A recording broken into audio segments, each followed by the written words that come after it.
Donc Antoine et moi, nous sommes arrivés aujourd'hui, 7 mai, à Moscou. Et on va descendre.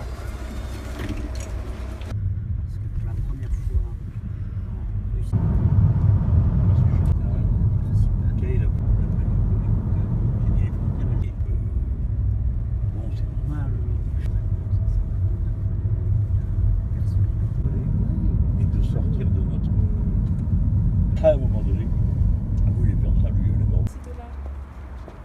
Les bulles de tes colorettes. D'accord. Je pense que ça vient de là-dessus. Bon, alors là, on est à la résidence de l'ambassade de France, à Moscou, qui nous reçoit.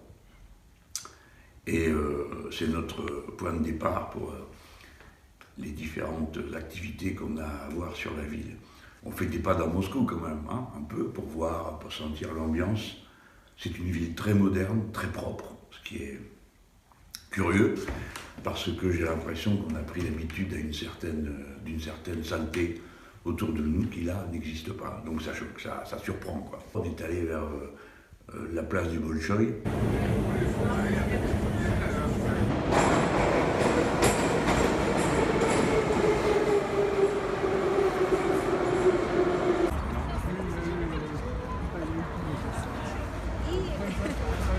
À peine avait-on mis le nez dehors qu'on a rencontré un groupe de Français, avec qui évidemment, comme chaque fois, les Français, quand ils se retrouvent quelque part dans le monde, ah bonjour, comment ça va, qu'est-ce que vous faites?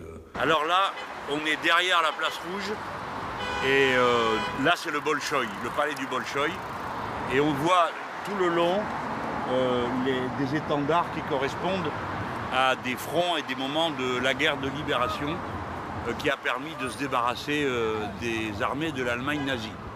Et là, derrière nous, on voit la statue de Karl Marx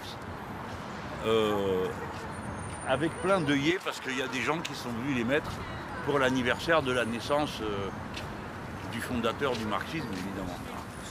Voilà, donc c'est assez amusant, ce contraste entre quelque chose qui évoque très fort la modernité, l'actualité, et là, avec des voitures qui ressemblent à celles qu'on voit partout, des magasins qui ressemblent à ce qu'on voit partout, et puis ces vestiges de l'histoire finalement pas si lointaine que ça, d'un monde qui a disparu, qui a été englouti, celui de l'Union soviétique et du communisme d'État.